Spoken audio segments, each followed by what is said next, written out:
मुद्दे को आपको अलग से समझना पड़ेगा। ये ह्यूमन रिजर्वेशन का मुद्दा है नहीं। डिलिमिटेशन का मतलब ये होता है कि एक एमपी और उसका जो क्षेत्र है उसमें जो एमपी और पीपल का जो रेशियो है वो एक एक स्टेबल तरीके से होना चाहिए। मतलब बहुत ज़्यादा नहीं होना चाहिए, बहुत कम नहीं होना चाहिए। तो जो लास्ट जो ये हुआ था, जो सीट बनी थी, तो वो 1971 में बना था, जो 548 सीट्स हैं। तो उसमें जो डिलिमिटेशन होना है अब, वो डिलिमिटेशन जो है वो उसके रेशियो को परफेक्ट करेगा, उसके रेशियो को वो सही करेगा। तो ये एक अलग मुद्दा है, इसको वुमेन रिजर्वेशन से आप मत जोड़ो। वुमेन रिजर्वेशन 33% जो आप देना चाहते हो उसको आप एग्जिस्टिंग सीट पर भी दे सकते हो, लेकिन आप डिलिमिटेशन का मुद्दा इसमें मिक्स कर दे रहे हैं, इसकी वजह से ये प्रॉब्लम आ। तो ये एक संशोधन होता। अगर मान लो ये पास हो गया या पास हो गया होता, जो भी नहीं हुआ, लेकिन अगर हो गया होता तो क्या होता? तो होता यूं कि इनके हाथ में, सेंटर के हाथ में ये पावर आ जाती कि वो डिलिमिटेशन को अपने हिसाब से करते। वो जो पूरा का पूरा ये रीड्रॉ होना है मैप, जो कॉन्स्टिट्यूएंसीज के मैप रीड्रॉ होने, ये पूरा अब सेंटर खुद अपने हाथ में लेके करती।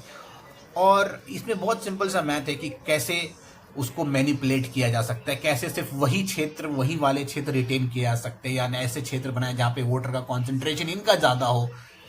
जेरी मैंडरिंग बोल के एक वर्ड है, आपको मैं यहाँ पे दे रहा हूँ, ये वर्ड आप गूगल करो जाके, इस वर्ड का मतलब क्या होता है, आपको आगे की कहानी खुद ब खुद समझ आ जाएगी। तो ये जो वुमेन रिजर्वेशन का जो बिल है ना, ये मुझे एक मुखौटा लगता है डिलिमिटेशन करना और ये पावर अपने हाथ में लेके आना, ताकि ये लोग पावर में बने रहें। अगर वुमेन रिजर्वेशन बिल दें, ये इनके लिए इतना इंपॉर्टेंट ही होता, तो ये 33% जो बढ़ाना चाह रहे हैं, ये एग्जिस्टिंग सीट्स पे ही बढ़ा सकते थे ना। इनको क्यों चाहिए कि ये जो है मतलब डिलिमिटेशन हो, 6 सीट्स बढ़े लोकसभा के, उसके बाद ही ये लागू हो? ये 33% अभी भी बढ़ाए जा सकते हैं, लेकिन वो ये नहीं करेंगे, क्योंकि ऐसे करने के लिए फिर उनके पास जो ऑलरेडी सिटिंग मेंबर्स हैं उनको अपनी सीटें, कुर्सियां खाली करनी पड़ेंगी, जो ये लोग नहीं कर सकते।